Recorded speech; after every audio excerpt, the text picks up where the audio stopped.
All right, thank you very much. Well, here we are on the 13th of March. Wow, the year's going by fast. Regular board meeting, Monday night. Let's see, we'll do our call to order. Let's see, whose turn is it for the... Renee, would you do the honors leading us on the pledge?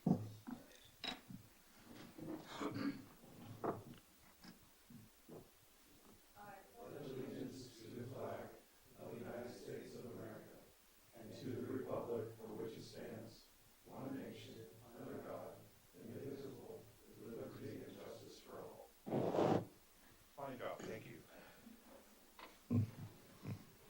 Lauren, would you do the roll call, please? President Boyd, Present? Vice President Kaczynski, Present. Director Griffin, Present. Director Rotorua, Here. Director St. Amant. Here. Okay, thank you. Sounds like we got a full house. Posting of the agenda declaration. The agenda for tonight's regular board meeting and public hearing was posted on Friday, March 10th, 2023. Okay, thank you very much. Do we have any conflict of interest declarations? Director Griffin? No. Director Kaczynski, none. None for Rotorua. None for St. Amant. With that being said, I must inform you that I am an employee of the federal government.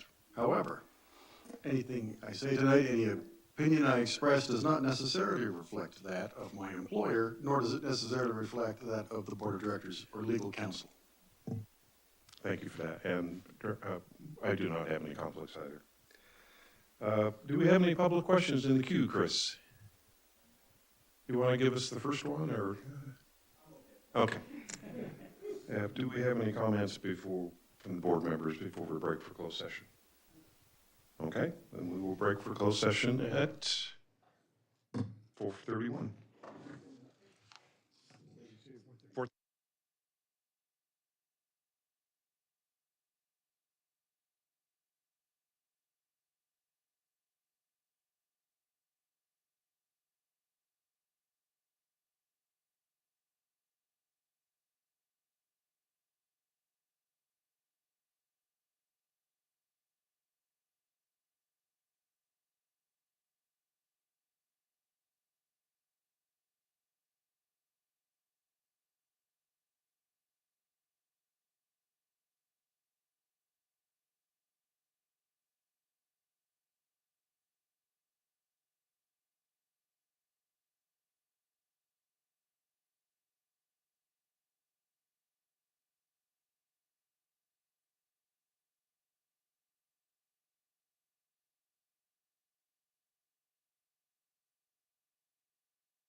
Hi, Chris. Hi, how are you doing today? Doing all right. We'll be starting here in about 5 minutes. Sounds good. I'll be on hold.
Good evening, 6 o'clock on the 13th of March.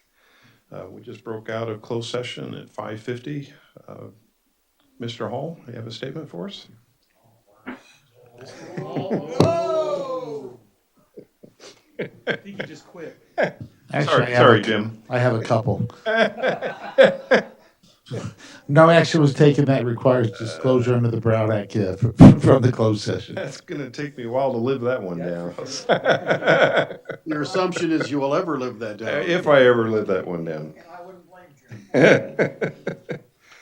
you. Okay, well, let's see. Out of closed session, item number 8, public questions and comments. This portion of the meeting is reserved for persons desiring to address the board on any matter not on the agenda and over which the board has jurisdiction. However, no action can be taken by the board of directors on any item not appearing on the agenda. Non-agenda speakers are asked to limit their presentation to 5 minutes. Public questions and comments on items listed on the agenda will be accepted at any time the item is brought forth for consideration by the board. When you're recognized by the chairperson, please state your name and address for the record. Do we have any public comments from the audience? And it sounds like we have one on the phone. You want to pass them through, Chris?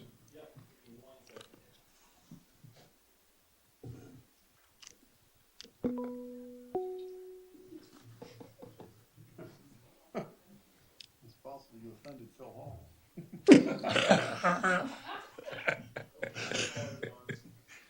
Caller, identify yourself and please tell us your name and address, please. Hi, this is April Kegwin. I live at 1220 Ann Court. I just want to clarify that I am calling as a district ratepayer and not with any association to the GA. I had a quick question regarding your new replenishment fee rate structure. I've noticed you've changed your tiers to the first tier 0 to 2000 cubic foot, which would mean those first 2000 cubic foot you feel would, as an individual ratepayer, I stay within my own conservation rate. So I'm curious, since I've been paying replenishment fees since January of 2021, and I shouldn't have been according to your new survey, is there going to be some type of credit? Because in total, I've paid just under $444 in replenishment fee, but according to your new rate structure, I would have only paid $78.75, leaving me overpaying you guys $365. So I'm just curious if there's going to be some type of credit coming back to us who've paid and shouldn't have, or what your guys' plan is on how to make that right, because not that that money shouldn't have been collected, but it shouldn't have been collected from me and probably the thousands of other ratepayers who are in the same boat. And that would conclude my question. Thank you. If I understand the question, the rates that were collected last year were collected pursuant to the old rates. These new rates took effect March 1st, have nothing to do with what occurred with prior payments. That's why there's a discrepancy. You have new rates. Yeah, I actually had a ratepayer come up to me today and ask me if I could explain their bill to them. And I assumed that it was a transition issue from last year's rates to this year's rates. What I suggested is that they look on the Indian Wells Valley Water District website, that there might be an explanation for that transition issue. And I guess I'm curious, is there something on our website that explains why this month's bills might look a little awkward? I don't think there's anything specific. There's a bill calculator with a new rate structure on it that we've been publicizing on Facebook for people to go on and so they don't get surprised when they get their bill. But as far as anything specific about the changes, I don't think there's anything posted on that. And let's remember The too, ordinance is on there. Yeah, well, you can't use the bill calculator to jump from one set of rates to another set of rates. I would assume the rate the bill calculator assumes that it's running on one set of rates or the other.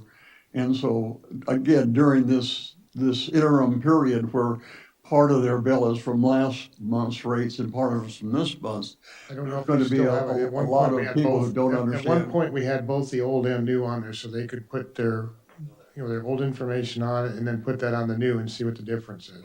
But what it's looking at is when it straddles that change, it prorates the amount of usage based on the number of days within each period, and then applies those rates to those different to that change. So you got 5 days in March that would be billed toward with the new rates, and you'd have 25 days from February that would be billed according to the old rates. Correct. And I understand that, but I just want to make sure that everybody's on the same page here. With April's question that was asked, the old rate structure was done with a Prop 218, and that was the 4-tier system, and so it was set up different. And so this board took the steps that it needed to have a new rate study done and come up with a new system that will only be a two-tier system and relieving the people in tier one of the GA fee which is a pass-through, and that will only be applied to the tier two people. So it's not gonna be a credit in any way on the previous bills. It will just be from moving forward, as Mr. Worth said, from March 1st. So it's just a new benefit that I feel that this board took to take the burden off of 78% of our ratepayers not having to pay a GA fee. But in the meantime, it's gonna cause a little consternation. Correct. You know, so if people were patient, it will all even out, starting with next month's bills. Okay, very simple. April asked the question. The answer is no, there will be no credit for last year because that was under a different Prop 218. And secondly, all that money was collected went to the GA. And I don't think there's any hope of the GA refunding us any money. So it isn't something that the water district has control over. Thank you. Thank you for that discussion. Are there any other colors, Chris? No. Okay, thank you very much. Item number 10, presentation by Chris Brown on the audit report. Item 9, thank you. Do we have Chris online? Chris, you have the floor. Thank you very much. I appreciate it. You again for having me. I'm kind of curious. Do you have my presentation in front of you? Oh, there we go. I see it coming up on the screen. Okay. There's a slight delay. Yeah, I'm making the mistake of being on the phone and watching the feed at the same time, so I'll avoid the feed. Okay. Well, as you can see, we're going to go over the presentation of the 22 audit, and we're going to go ahead and go to the next slide here. And the next slide basically goes over what the audit is. And as you can see, the audit was performed in accordance with auditing standards generally accepted in the United States of America. Those are the guidelines that we follow when we're conducting an audit. The audit itself includes the following procedures, and this is just a very high-level list here, but we're assessing the district's internal controls by taking a look on a test basis, the various cycles within the accounting system, everything from your cash through your sales, your revenues, receivables, and we're taking a look at your disbursements and purchases as well. From that, we design our audit programs. When we come into our final procedures, which is after the year end, and we're agreeing the balances to the supporting documentation and running other tests based on our previous work. Finally, we're performing analysis of the key relationships within the financial statements themselves. Let's go ahead and go to the next slide. So the next slide shows the what appears in the financial statements. There are two documents that come out of the audit itself, one being the financial statements, the other one being the management report. And within the financial statements is what you see here. This is only a small portion of it, but it's basically the meat and potatoes of the whole thing. It's the independent auditor's report, and what we're providing you with is a clean opinion. And here's one paragraph within that document, or within that letter, I should say. In our opinion, the financial statements referred to above present fairly, in all material respects, the financial position of the Indian Wells Valley Water District as of June 30th, 2022. So congratulations on a clean opinion. Let's go ahead and go to the next slide. Now on the next slide refers to the management report. Really the statement of auditing standards number 114, 115, 119 letter, but we call it the management report because that's what it's essentially addressed to. It's to the board and to management. And it basically gives us an opportunity to highlight anything that we believe needs to be brought to the board's attention. And I'm happy to say that during our testing, we did not identify material weakness within the district's internal control structure. So congratulations on that. The second bullet point, kind of ancillary, just wanted to let you know, the board know that is, best practices and observations made during our testing are shared with management when we're out there. So if we come across any little, best practice or anything we come across, a very small item, we will share that with management so they can improve their processes going forward. Let's go ahead and go to the next slide. Okay, so this next slide, what's new? There's a new pronouncement from Government Accounting Standards Board, number 87. And what it requires is that governmental entities record lease agreements on their statement of net position and run those results through their P&L. What has happened in the past is it was more of on the cash basis that, at least in your situation, you have your leasing space for, I believe, a communications tower. No, I'm sorry, that is not it. But your leasing space, I believe it's agricultural. And essentially what it does is you accumulate all those receivables in this situation and record them somewhat like a traditional receivable where you show the entire amount and you discount it at the present value and such. So that is what has been done. You will see a line item within your financial statement showing, I believe it's a current amount of lease receivable. It's a fairly minor amount, but you'll see that as a new addition to your financial statements. So that's the new pronouncement for 2022. Let's go ahead and go to the next slide. Now this next slide here, I've just been sharing this slide with a number of my clients. It isn't really particular to you guys, to the district itself, but it's been interesting to see how other than pension employment benefits and how the pension benefit amounts found in your financial statements have changed just over the past several years. And what we see here again, I'm not really trying to draw real attention for any particular cause, just wanted to show you how things are flowing from year to year. And what you can see here is the OPEB liability, other than pension benefit, going from approximately 1.28 million up to 1.698 million. These amounts are based on actuarial studies that are provided to the district itself. The item down below, pension, that's really what was driving my interest in this whole thing, is because we've seen a number of clients where they're, like the district here, where the pension obligation has actually gone down fairly considerably, and the effect it has on your financial statements in most of them is to add income. Okay, it's non-cash income, but in a lot of situations, that's what's happening. You went from a liability of approximately $3.473 million in the prior year to, in 22, you've got $1.8 million. So you can see the variability from year to year. And in most cases, what's really driving it is the effect of market returns, CalPERS.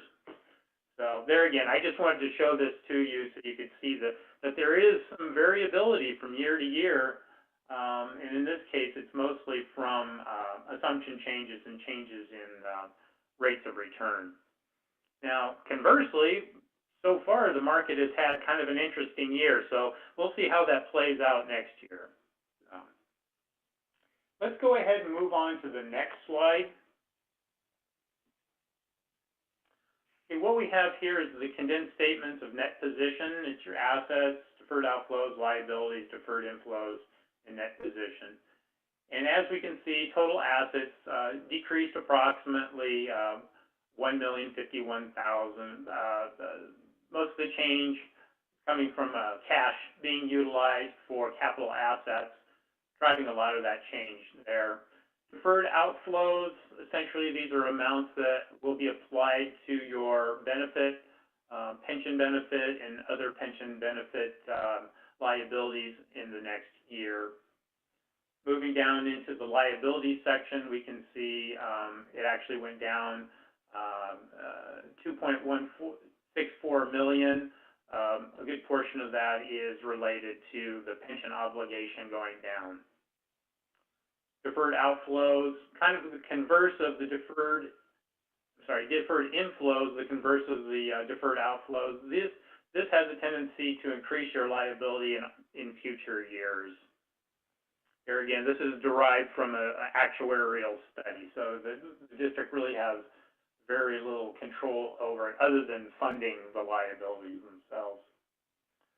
The last area is net position. That is essentially what's left over between your assets minus your liabilities, the typical accounting formula. And we can see total net position decreased approximately $207,000 from the prior year. We see that net investment in capital assets went up, so that's showing that you invested cash into capital assets. We see the restricted portion, that's cash that's being held for debt payment and for construction, could be for construction as well. Unrestricted is truly, it's what's left over. It doesn't represent cash necessarily, it's what's left over from the equation of assets minus your liabilities, minus net investment capital assets and your restricted. And we can see that it decreased approximately $1.2 million from the prior year. Now what I'm going to have you guys do is I'm going to have you advance 2 slides to the next financial statement. And I'm going to stay on the next one myself. So there we go. I just caught up with you. Okay, so what we have here is the condensed statements of revenues, expenses, and changes in net position. So it's the P&L side, the profit and loss side of the operation. I'm going to go ahead and go through this, just top level here. Again, same format. There again, net position decreased approximately $207,000 due to a decrease of approximately $876,000 from ongoing operations, just, your day-to-day operations, offset by capital contributions of approximately $668,000. The revenue section increased by approximately $2.39 million, and revenues are made up of 2 constituent parts, operating and non-operating. Operating being doing basically what you do for a living, providing services to your customer base. We can see that operating revenues increased $2.39 million, primarily due to increases of $1,858,000 in water consumption sales, $446,000 in ready-to-serve charges, $90,000 in arsenic compliance charges when compared to the prior year. So those changes in your activities within operating revenues are making up that increase of $2.3 million. Non-operating revenues, ancillary items, decreased approximately $463, primarily due to decreases of $29,000 in other revenue, $17,000 in investment earnings, offset by increases of $39,000 in gain on disposition of assets and such. So kind of the net of all that activity comes up with that whopping $463 change there. Now we move into the expense side of things. Expenses increased approximately $2.3 million. Again, like revenues, it's comprised of operating and non-operating. Operating expenses increased by $2.75 million, primarily due to increases of $2.6 million in general and administrative, $177,000 in engineering costs, $86,000 in customer service, $22,000 in water supply, offset, in other words, going the other direction, a decrease of $123,000 in arsenic plant expenses and $17,000 in transmission and distribution. There are some other items that go into it, but then the amounts are pretty low there, so I won't go through that. Non-operating expenses decreased $30,700, primarily due to a decrease of $28,000 in interest expense related to long-term debt when compared to the prior year. As you pay down debt, total debt balance decreases, interest on that tends to decrease as well. And the last item there, capital contributions, as I mentioned previously, decreased approximately $1.2 million to the $668,000, primarily due to a decrease of $745,000 contributions from the state, and also approximately $375,000 in capital facility fees. So that's kind of the big picture. Bottom line, net position at the end of the year was $37,865,258. So kind of a recap. I think the audit went well. We provided a clean opinion. We did not identify material weakness. The district implemented the new standard, GASB 87, and we saw the effect that market changes have on your pension and other pension obligations. And we saw the change in, or the results of your year's operations. So all in all, I think it went pretty well. And with that, I will turn it back to you. Well, thank you very much, Mr. Brown. That was a little bit more of a concise presentation than I expected when I saw the board packet. It had lots of material in it. I appreciate that. I did read through all that. Do we have any comments or questions from the board? No, I don't have any. Anybody from the public? Yeah, you must have done an awesome job, Mr. Brown. Thank you. Thank you very much. You're welcome to sit and listen to the rest of the board meeting if you'd like, but we understand completely if you decide to leave. Thank you very much. We just need to accept and file the report. Is that it, I believe? There's no vote on it, I don't believe. Is that true, Jim? Just accept and file the report? Okay. Do we need a motion or? You don't have to, but if you want to have a record, you can make a motion to approve it, accept it. Really, it would be to accept it. Okay. Do I have a motion? I'll make a motion to accept and file. Second. Okay. Lauren? President Boyd, Yes. Vice President Kaczynski, Yes? Director Griffin, Yes. Director Rutora, Yes. Director St. Amant. Yes. Okay, very good. The yeses have it. Okay, item number 10, public hearing, request for approval of ordinance number 107, amending ordinance number 106, providing for the reference document entitled Water Sales and Service Policy Manual. Who's leading that discussion? Just as a note, Mark will not be on until 6:30. Oh, okay. So if we want to do the next item and come Right. back. Yeah, so we do have a consultant that will be calling in to help us through this discussion. He'll be here in 5 All minutes. parties have disconnected the line. So we'll move on to item number, can we get through 11 at least? Or part of it? Yeah. Let's start on, and then Chris, let us know when Mark calls in. Thank you. I just want to make a motion to approve the consent calendar as listed, the approval of the minutes from February 13th and 27th, and approval of accounts payable disbursements. I'll second that motion. Lauren?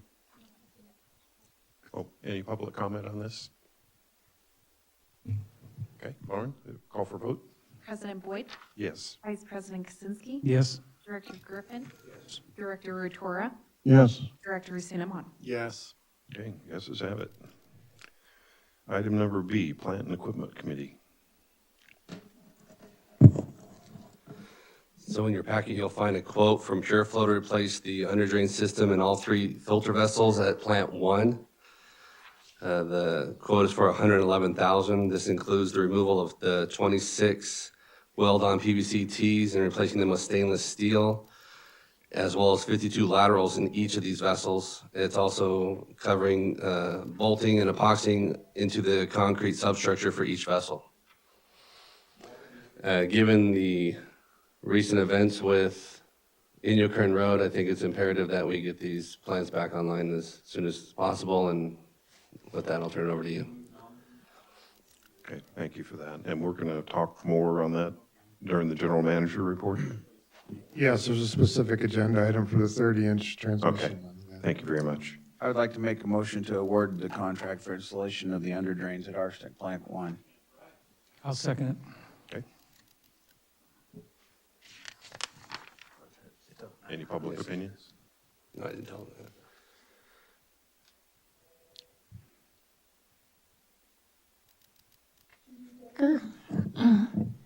I have no opinion on the under drain, but I can tell you that I'm really, really impressed with the speed and efficiency of the laying of the line on Inyokern Road. Thank you for that, Judy. So was I. Yeah. Yeah. Did a great job. Okay, Lauren, vote. Oh, did we have a call-in comment, or is that Mark? For the one we're coming back to. Okay. So we'll go ahead and vote on this one, and then, oh, you get to do it here. Oh. I don't see anything on mine. I'm blank. I drew a blank.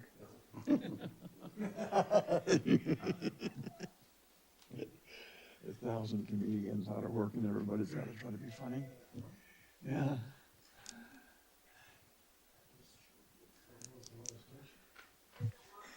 No, Mark will call into that one. This is Renee. So these are for the previous topic? Yes. And we're still waiting for Mark? We're voting, right? Yes. Yes, we're waiting.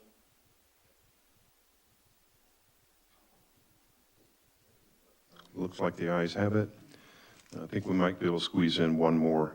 This admin exec committee. Don, is that yours? Sure, I can do that. In your package, you've got a notice from California Special Districts Association regarding a vacancy on their board. It's called Seat C. This is for a 2-year term. Unlike last meeting, this one provides some information about what is involved in terms of time, in terms of commitment expectations for meeting attendance. They are asking for nominations, I believe. If you look at the nomination procedures, it says nominations are due by April 6, 2023, but then the form itself says March 31st, 2023. So I'm assuming March 31st, 2023 is the right date. Anyway, it's up to the board to decide if you want to make a nomination of somebody on our board, or if there's somebody you're familiar with that you want to support and nominate. That is your prerogative. Okay, I did look over the packet you provided, and I don't have any recommendations. I don't either. And for the public, this is not something that we've engaged on in the past, so it's not like a missed opportunity that we're aware of. Mel, would you like to be nominated? I could nominate Stan. No, no. Wouldn't do any good. Okay, so I guess the answer is no at the moment, unless anybody in there afterwards decides, and they can certainly self-nominate and we'll support them. Okay, do we have Mark? Not yet. Not yet. Okay, let's go on to item D then. Residency requirement policy. Did you want to cover that? Yeah, I'll do that. Yes, I was requested by the board to develop a draft residency requirement with a ability to request a waiver. And what's in the board packet is what I've come up with. And there's really nothing. It requires district employees to reside within 15 miles of the district office. The primary purpose of it is to make sure that our employees are ready and available in case of emergency or when they're needed. I don't, nothing else specific other than being happy to answer any questions. Any questions from the board? I have none. I did find one word that I think should be changed. and that's in the third paragraph, where it says, as it starts talking about exceptions.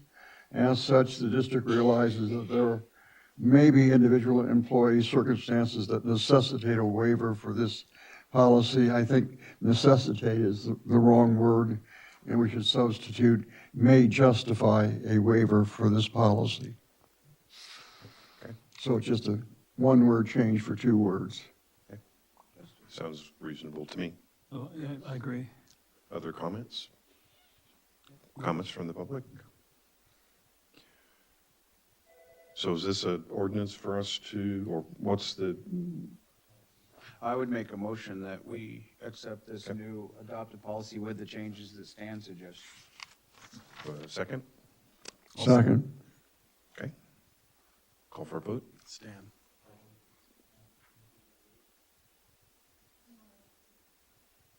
Public comment. Was there any public comments? I think I asked. He did ask, yeah.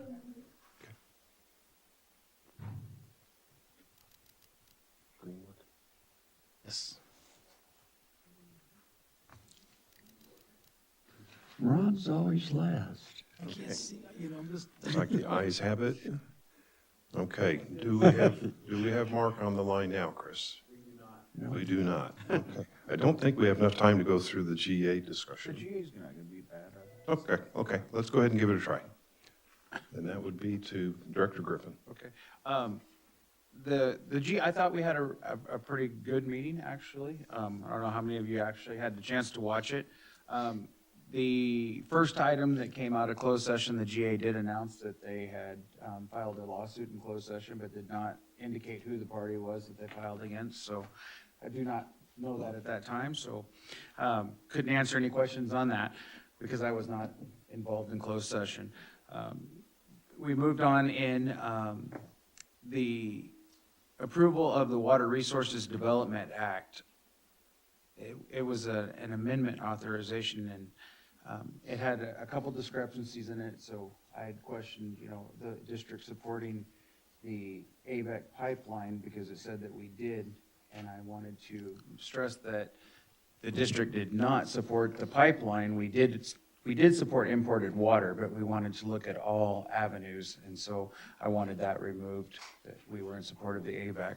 So that was one thing that happened on that, and so that happened, that they went ahead and approved that and withdrew that from the letter. The next item was the Stark Street shallow well. What was agreed to by the board was to allow for the actual cash value of the well today at the value, they set a value of $12,000 on the well, and then a deepening cost, I believe it was $18,000, so the total was $31,000 that they were gonna allocate and some change to the Stark well to have their well deepened. The Heritage Village well was the next item. That was suggested by staff to not approve, and it was a unanimous vote not to approve the request by Heritage Village to have their well replaced. The water resource manager, we did allow him to submit the annual report, and that was voted on. And I thanked them and told them that the report was getting better, and we appreciated the input, but still felt that our consultants' opinions weren't included in that report. And the last was the, the recycling, the water recycling feasibility. This report came out on Monday afternoon. And so I asked the board if we could please put that off because I had not had a chance to review it. It was 531 pages, and my son's birthday was Monday night, so I just told him, to be honest with you, I could not read 531 pages that evening and try to put it into comprehension before Wednesday's meeting, but they decided to move forward with it, so I abstained from voting on it because I just didn't feel I could make an informed decision without any advice from our consultants because they had not looked at it either. And basically, that pretty much sums up the meeting.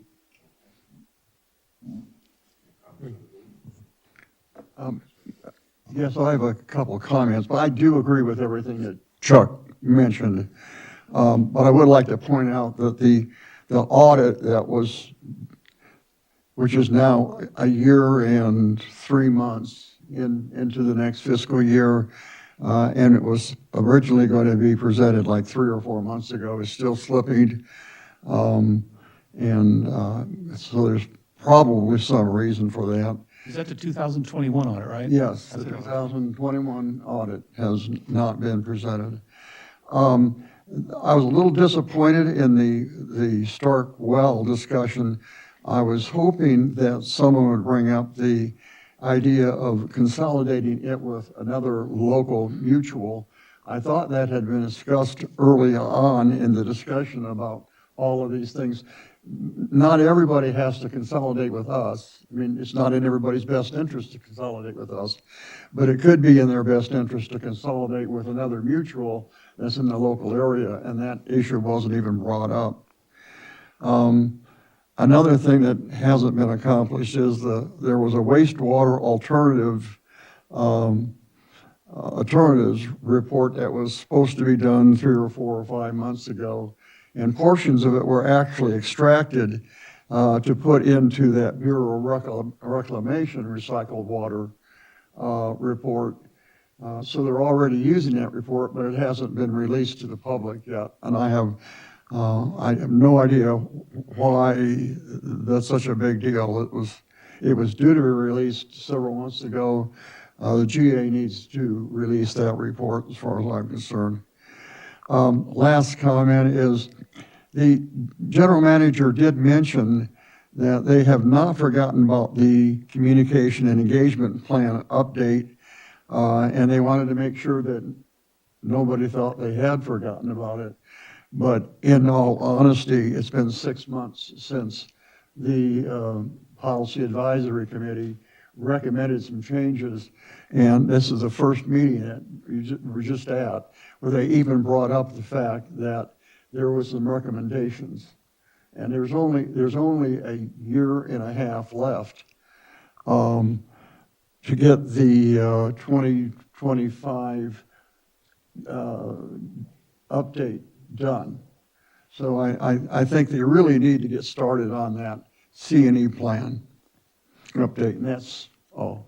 Yeah, thank you, Dirk. Hey, Stan, and I appreciate that, and I will bring up some of those questions. And one other thing that I did also request was that the Groundwater Authority form an ad hoc committee to look at well replacement policy moving forward and to where that could be addressed. Good.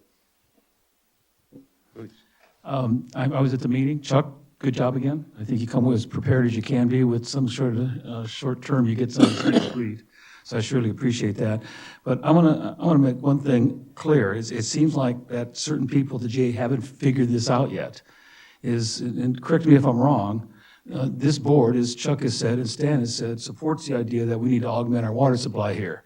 It's just how we're going to do it. We don't necessarily support the pipeline, but we need all other avenues looked at, and we don't believe they are. I heard it again at the meeting. I forget who said it, but they were pretty clear that the water district does not want to go supplement, they don't want anything. And I want to make it clear that we support the fact we need augmented water. And it's just how we're going to do it. Yeah, I was misquoted at the meeting by a county employee.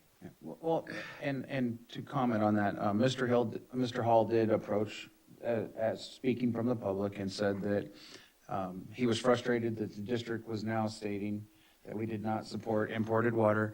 And I clarified for him very well that we never indicated that we did not support imported water. We just did not support the pipeline. We thought we wanted to look at all avenues, and anything that we could look at to bring water here was what we wanted to do. And yes, you did be prepared to say it many times. Okay, comments from the public? I just have a couple of comments. First of all, you shortchanged yourself. I think that there were 2 volumes to that report. It's actually 625. Correct, but the other thing, there was a comment made during the Starkwell discussion. I don't remember exactly the context of it, but it was the fact that the district is in contact with LAFCO about our service area. I have no idea what that comment is about because I have not had any discussions with LAFCO. I don't think anybody on staff has had any discussions with LAFCO. He said we were undergoing a review by LAFCO, and that's not true. yeah, and to Don's point there, Mr. Vallejo had asked if there was any way we could tie it into reimbursing them with them also checking with hooking up to the water district as tying that together. And I explained to them at that point that it would not be a quick process, that we already had one going with the Dunes 3 system, and that once that got done, then they could make application, but it would be a process. And so that's when the LAFCO issue got brought up, and I had no idea because as Don said, I had no idea that we were even discussing anything with LAFCO, which we were not. Oh, we got one. Okay, good. So Yeah, we'll, right now, we're like 8/10 to 9/10 of a mile away. Once Dune 3 is installed, that'll put us that'll take like a half a mile away of that, and we'll still be, 3/10 of a mile or so away. And Don, didn't they bring up a cost of $2 or $3 million or something for that? I think someone, 2.3 they said, I don't know where they got that I number. don't Yeah, know. they did, and I clarified that we had never given a cost estimate, that was an estimate that was created by Stetson Correct. Engineering, that it Correct. was not created by the district or a district employee. okay. All right. Mallory, Ms. Decker. I have a quick comment. I want to answer Stan's comment about mutuals hooking up with other mutuals. One of the main problems with the mutuals is when they were put in, how am I going to say this politely? They were put in cheaply, and they have small pipelines.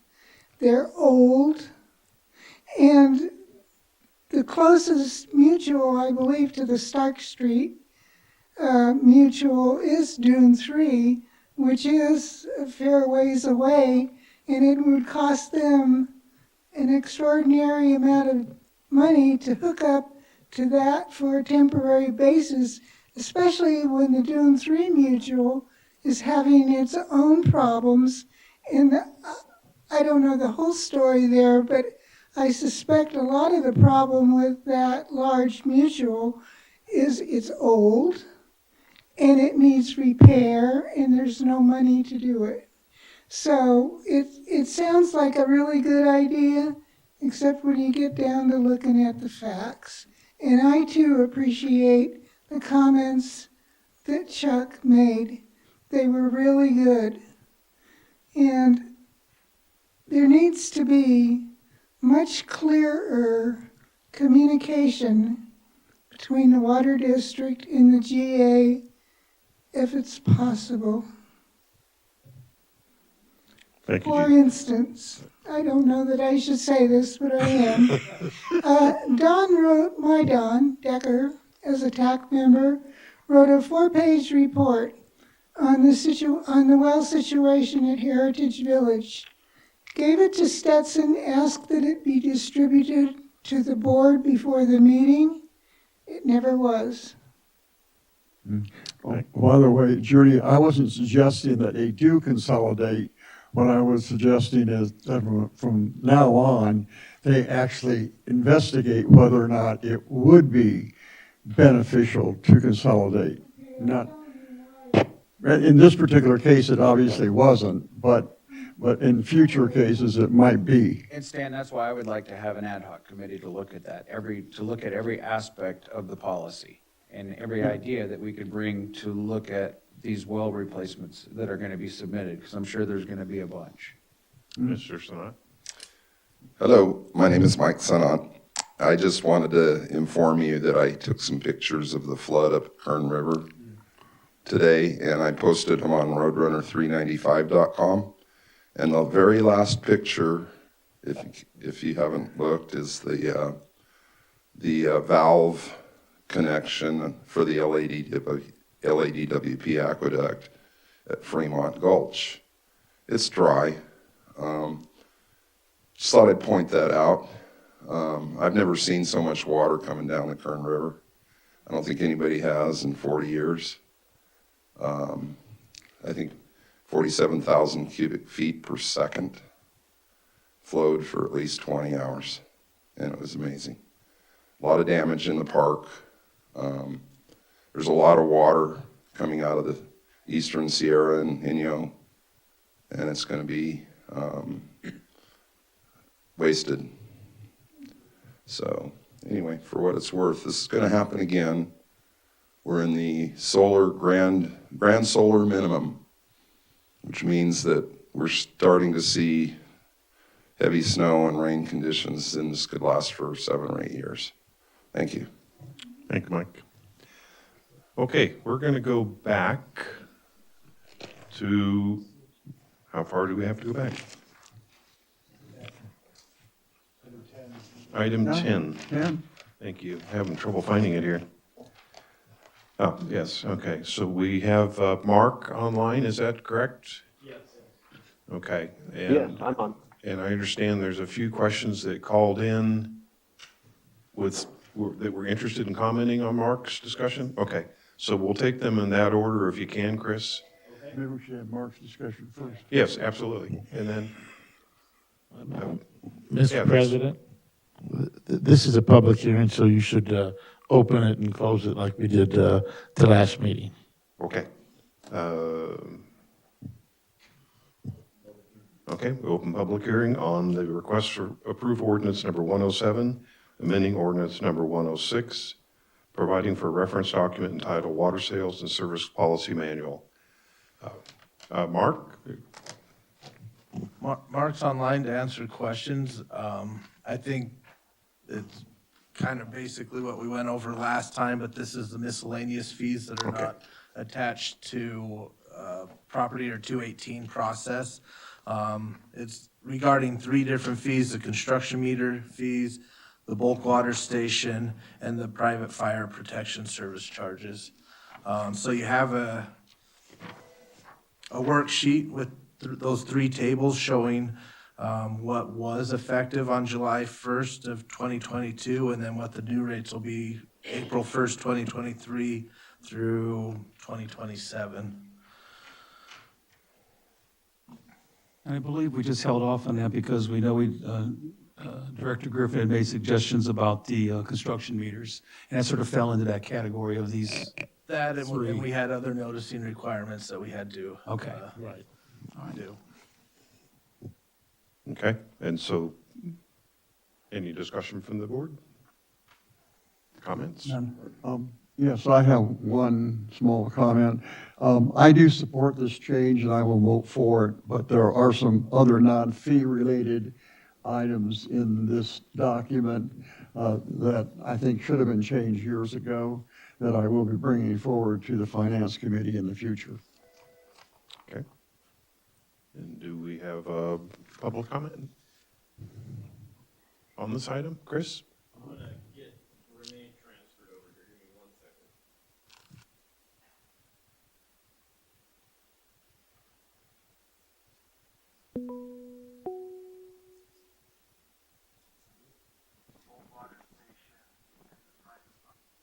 Okie dokie.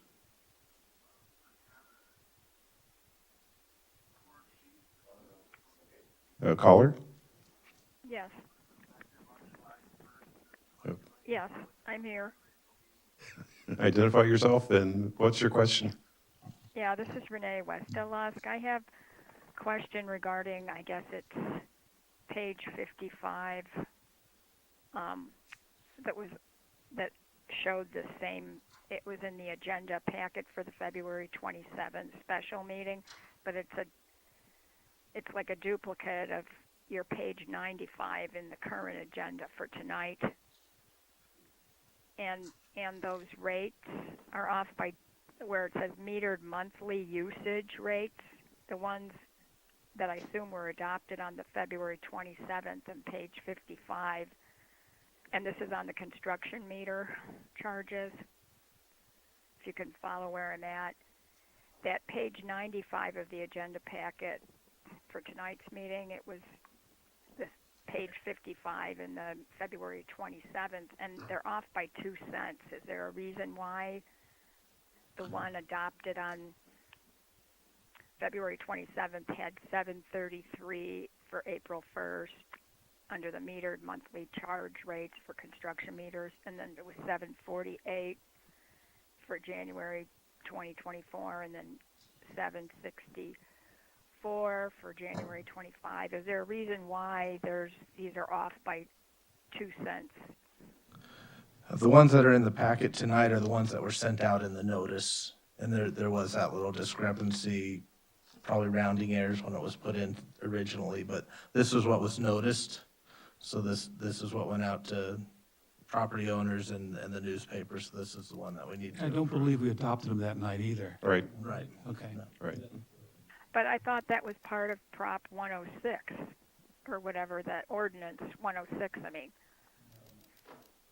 that you adopted at the meeting on the 27th. I thought it was that whole edited packet. It was, you first had it in black and white, and then you scroll through and it showed where it amended the current, what is it, the water sales and service policy manual.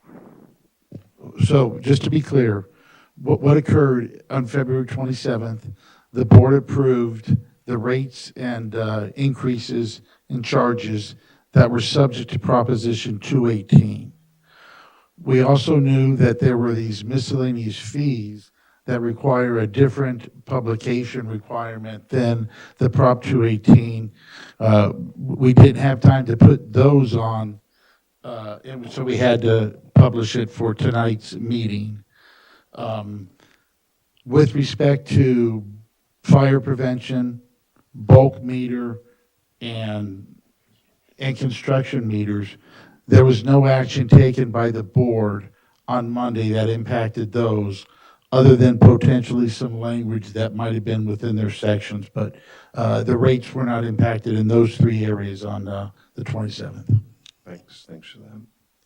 That's even though they were included in that packet. We were trying to make it easier for everybody, but maybe that didn't. The goal was to show everybody where the changes were going to be made, Renee. Okay. Okay. All right, you've answered my question. Thank you. Do we have another question on this topic, Chris? Okay, do we have other questions coming in the queue, or are they given up on us? That's it. Okay. All right, then. Entertain a motion? Could I just, one clarification on the ordinance? It says that on section 5, it's going to be the amendment to ordinance number 106, not 107. Thank you. I believe that was my bad. Okay. Yes, do we have a motion? Yes, I make a motion to approve ordinance number 107 as written with the correction in section 5 that Jim just mentioned. Thanks for that. Second? I'll second that. Thank you. President Boyd, Yes. Vice President Kaczynski, Yes? Director Griffin, Yes. Director Rotora, Yes. Director St. Amant. Yes. Awesome, the ayes have it. Okay, jumping forward to, beg pardon? Can Mark go? Oh, yeah, thanks, Mark. Oh, yeah, sure, no problem. Take care. We'll see you next time, or hear you next time. All parties have disconnected the line. Yeah, thanks for that. Wow. Okay, yeah, I know he wanted to listen to this other stuff, so. Get out of here fast enough. So item F, comprehensive adjudication. Over to you, Jim. Did I get the name right this time? Yes. We're gonna put a sign right there. Yes. Arrow. There you go. All right, so I don't have a lot to provide for a new update. However, I will advise the public and the board that on Friday, March 17th at 1:30, we're having a case management conference. And we were ordered by the court, the parties were, to submit a joint case management conference statement. And so based on that statement, I can tell you a couple things that I would anticipate being discussed in front of the judge at that time. The first one is that we still don't have a judge. Judge Claster still has not been officially appointed by the Judicial Council, which is required and important. It's our understanding that the Judicial Council are in receipt, and hopefully they will do something expeditiously.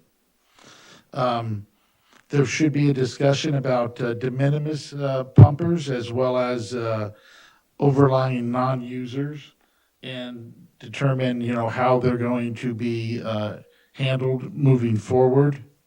There'll be discussion about potentially trying to set trial dates for a phase one, which might incorporate safe yield in groundwater and storage.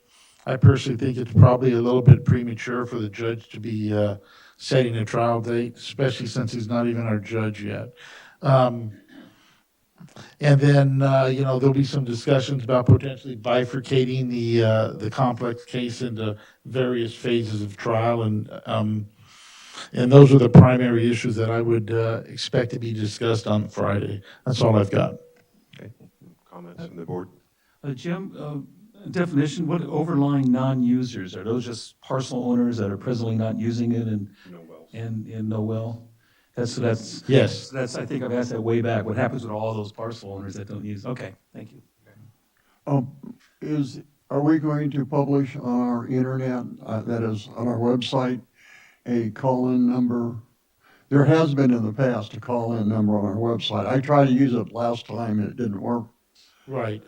We certainly can. I will be sending the information to the board tomorrow, how you can call in. Stan, I remember we've had this conversation, but it worked for everybody else. So when you get it, let's make sure it works for you. And if not, then we can deal with that. Okay, well, I spoke to some number of people who tried to get on last time using the number that was on our website. And I had used that previously as a call-in number, and it always worked before, but it didn't work on the last one. I'll confirm. What makes it really easy, whatever is sent out, they send you the link. That's And right. all I did was connected to the link. Yeah, it was But that was not a phone. It was a link just to get in Yeah. to watch it. Yeah, and it was operator error of me being the operator. Yes. I will make sure. I fully take responsibility for that. But the phone link has always worked in the past, and it didn't on the last. So Stan, when I confirm the information for Friday's call, then I'll make sure that it is consistent with whatever's on the website. Okay, thank you. Because I know there's a lot of interest out there. Understood. Any comments from the public on this item? Got questions?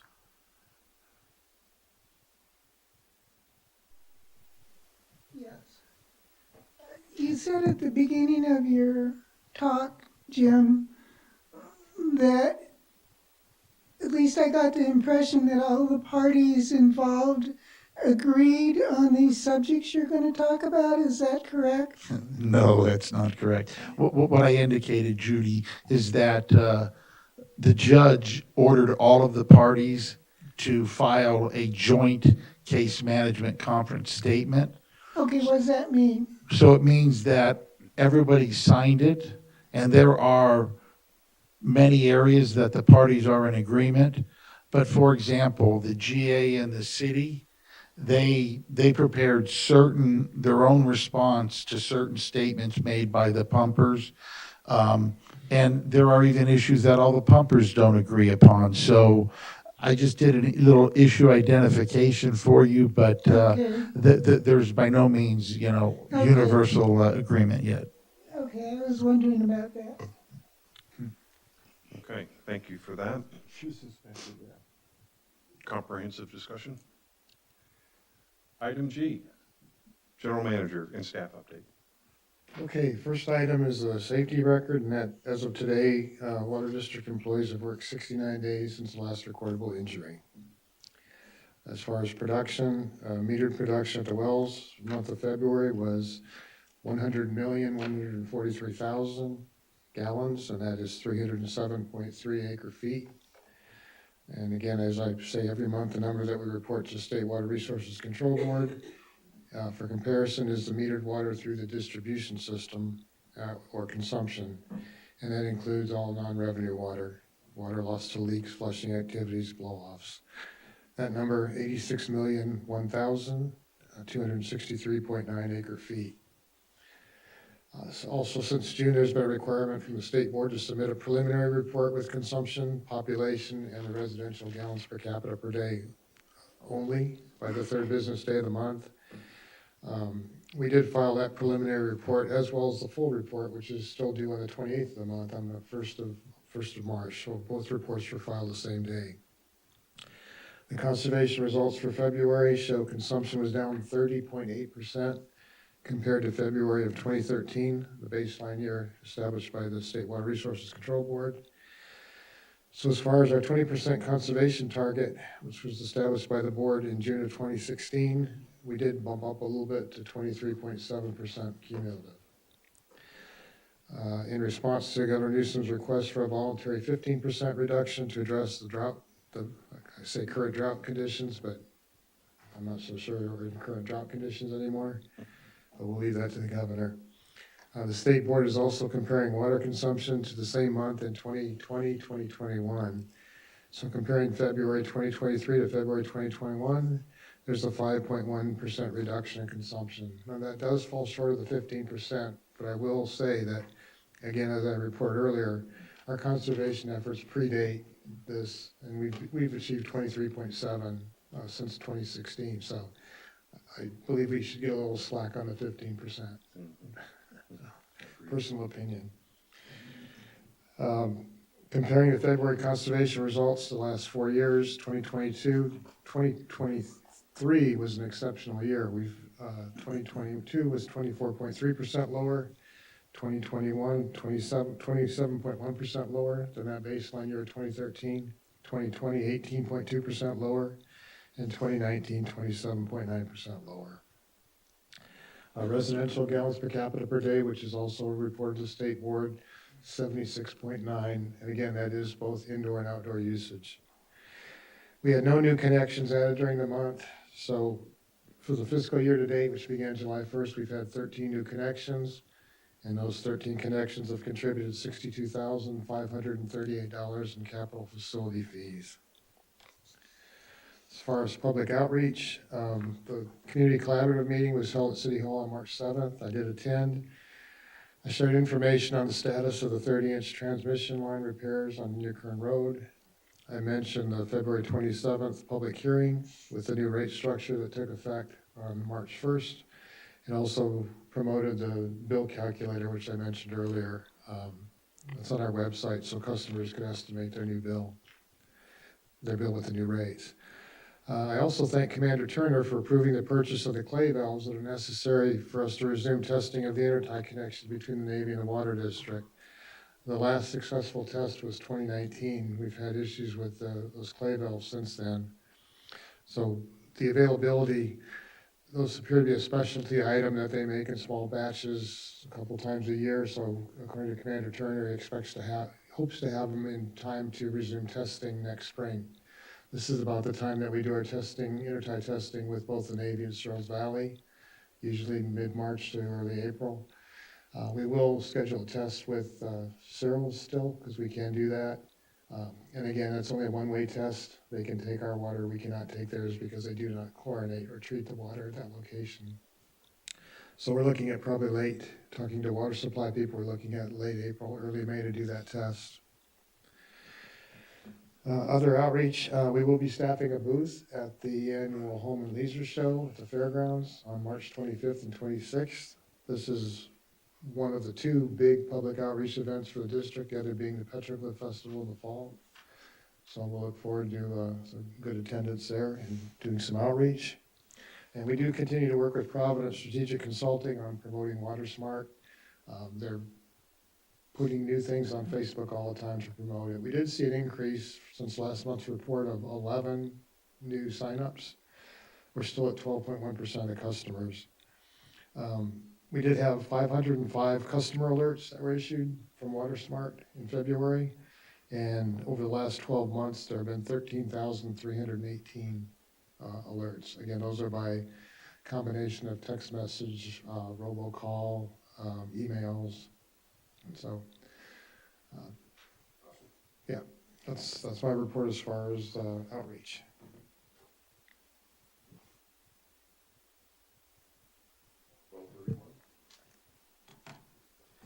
They were also promoting Groundwater Awareness Week too. I think last week, was it? What's that? Groundwater Awareness Week, I think they put some stuff up too. Yeah, Groundwater Awareness Week was last week, and there were some posts put on Facebook by Providence Strategic Consulting. Apparently not a lot of people weren't aware of that. Yeah. Aware of the Awareness Week. We tried to make them aware. All right, well, 31. Okay, Lane hasn't been back yet. As I indicated last month, they were planning to come back in April. I did send an email today and asked our project manager to please get that scheduled and let me know when they're gonna be up and get that well back in service again. So that's all we've got for 31. I'll move on. That's all right. Booster stations? Okay. So at the booster station, they've been working on electrical, getting that all installed. Let's see, there's an AC unit that's in the building here now. And then I think the next picture is, oh, there's one with electrical pad and a fence around it. There it is. There you go. So had all that testing done and sent a letter of self-inspection to Edison so that they can get their work scheduled out there. And now you can back up. That is inside the new C-Zone tank. Like there's a couple pictures inside the C-Zone tank. Getting that washed down today, and then disinfection is planned for tomorrow. Wednesday now? Okay. Wednesday. At the college, I don't have any other pictures besides those. Oil sand will be delivered at the end of this week. And they do still start construction of that tank next week. I've been working out there on underground piping right now. So we do have our bi-weekly meeting Wednesday, so we'll get the latest and greatest then. But that's what's going on right now. Okay, thank you for that. Financial status. Through February, we have revenues of 10.3 million, which, as you've seen our conservation numbers, puts us at about 880,000 behind where we should be at this point. As far as the expenditures, we're at 11.8, which is 400,000 below budget. So our net is coming in at negative 1.4 million, which is 480,000 below budget, and that's why we're pushing to get these rates in place. We were originally hoping to have them in place January 1st to offset this, but we should start climbing out of the hole this next month. Capital expenditures today to 4.5 million. It's funded by the COP of 2.5 million. And that is it. That's the COP funds are now used. Does the numbers include the recent outlay for the 30-inch line? Not all of it. We haven't received the final invoice yet, I don't believe. Well, we did, but it hasn't been paid. It's in the next payroll. Okay, thank you. And the debt service principal is 741,000. So, any questions? Questions, comments? Okay, solar production? So it looks like through February, for February, we have actual savings in the phase one of 41,620 versus the guarantee of 36,600. So we're coming in above the guarantee there, as well as in phase two, which we have savings of 1,618 versus a guarantee of 1,500. So we saw a big jump in a couple of locations this last month. Good. Conservation. For the calendar year, we have received 20 water waste reports and made 20 contacts. 9 formal warnings were issued and 2 penalties issued. Okay, and the topic we've all been waiting to hear about, Interkern Road transmission line. So what could begin removal of the old 30-inch CMLC on Interkern Road on the 28th of February. You can see a picture here of what it looked like, the contrast between the outside of the pipe and the interior for the corrosion, obviously coming from the outside in. The new pipeline completed installation on March 10th, 2023. This is the picture of the pipe going together in the fusing machine. And then go ahead, next one. Go ahead, and there it is actually being pressed. And the pipe passed pressure testing that Friday. District staff was out and flushing the line on Saturday the 11th. Unfortunately, while staff was traveling this morning out to the well 30 pond to flush one more time before sampling tomorrow to bring the line back in service, a new leak was discovered just a quarter mile west of the new pipeline installation site. So we've been discussing at staff level how to proceed.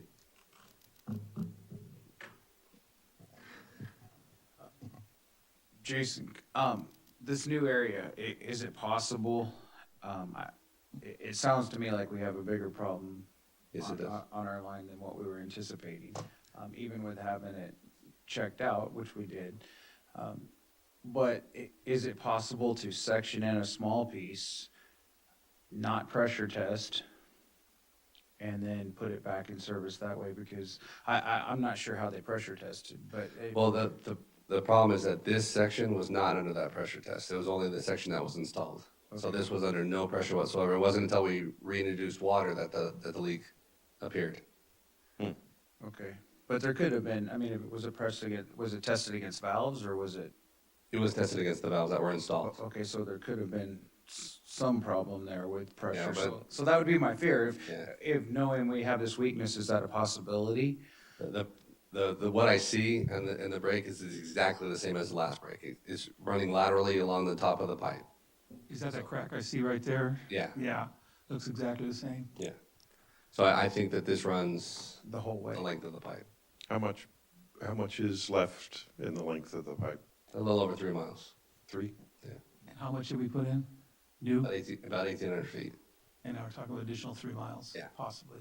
Whew. So with that being said, I want to prepare the board for the very likely possibility that we're going to have to reprioritize our capital spending. It's very possible that the 3 projects we've talked about will have to be delayed in order to fund addressing this issue with this pipeline. Yeah, we're gonna have to turn quickly on this as well, right? Do we want to have this line ready for the summer? Ideally, yes, and we were hoping that that was the case. As Judy Decker pointed out, the contractor was very good. I mean, they got it out of probably half the time we expected it.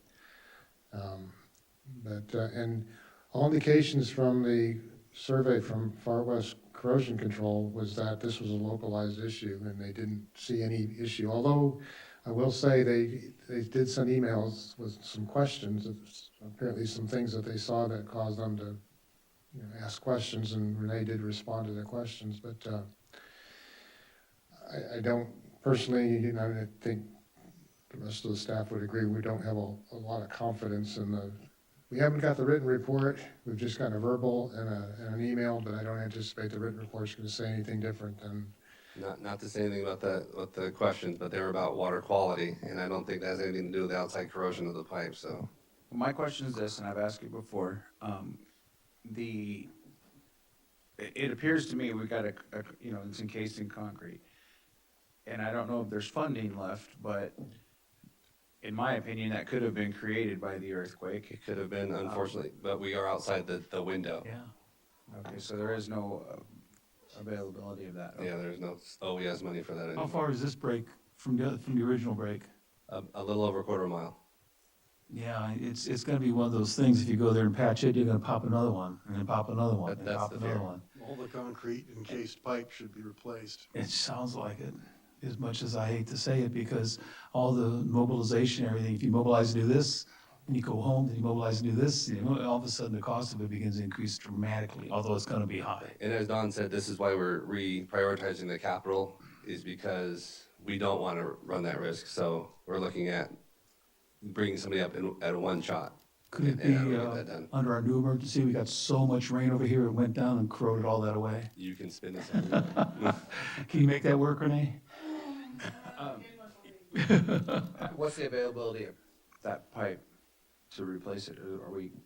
The HDP, they turned it around fairly quickly. It was in like 20 days, I think they got the pipe. Though it was obviously not much smaller quantity than what we'll be asking for. Yeah, we need a bunch. So I know this is just a status update for us, but I sense the urgency, so are we going to be needing to approve the change in the capital improvement, or is the GM going to be able to make that advice? How does the board get engaged in that? I would think the board would have to make that decision. We're talking about millions of dollars. Right. And maybe have a special board meeting, but Right. I just don't know all the prices of everything yet, so once I get all the information, I'll give it to Don and. Okay. And although we were impressed with that contractor, obviously with the dollar amount we're talking about, we will need to get extra other bids. It's like, we can't just go with one contract, so that'll take some time. And the solution we discussed today was going through the existing pipe with high-density polyethylene of a smaller diameter, and also concurrently running a pipeline from Brady down Drummond, or from Victor to Brady down Drummond, to connect at that point. Give us an option if, as you said, it's quite possible that we're going to be chasing these leaks, so we want to have another alternative line in place that we can put in service to be able to meet our needs. Okay. Right now, we have 5 wells available. The arsenic plant is in a standby mode, so technically at the moment we have 3. But with that plan in, we have 5 wells. Right. And typically, I don't want to make, during the summer, we normally don't run more than 5 wells, but we don't want to obviously be in a position where we have only 5 wells to run in case something happens. And I do want to make sure that everybody knows that there's 5 wells, but because of the limitations on the Springer line, I can only run 2 of the southwest wells. So that's 4 I can run at one time. And the other option is to get the other arsenic plant on. Right. You know, since we've sort of given up near term using the state revolving fund, have we started looking at a new COP? Has there been any discussions at all with staff, with our normal funding agent? We have not started those Yeah, discussions. this is just today. We haven't gotten that. We just learned this leak today, so. Well, it would seem to me that it would be prudent to Absolutely. start those discussions. Absolutely. That's going to be a lot of money. Renee, is there any hope? I mean, just what I'm seeing here, there's a good chance the earthquake caused all that cracking in that outer concrete, and then over time, any moisture would seep in there and corrode the pipe, because you can see the corrosions from the outside. Is there any hope? I mean, if you were to talk to somebody and say, we believe that's what happened, we just didn't discover it till now because of the waste, is it worth a try to talk to your contact at least? I can talk to him. Please do. Yeah. Because I think I may be wrong, but it looks to me like the concrete cracked and you got moisture in there and all corroded from the outside in. And I think you have proof of that from the piping that you have. Do what you can. That's what I think. Well, if there's money left over in that pot, there's no reason why they wouldn't consider that. And come up with a lot of reasons. It's just be nice to send them candy or something. Yeah, just talk nice. It's always I have a worth, good relation with the guy. He's very nice, if he's still there, but yeah. all they can say is no. Well, I would think that, it was declared a state of emergency by the governor, so if there's an avenue that we could follow, we need to follow any avenue we can. I'm Absolutely. not saying that we don't need to move forward and get this fixed as quick as we can, but maybe we could get reimbursed for some of the cost, because it is gonna be expensive, but we have to do it.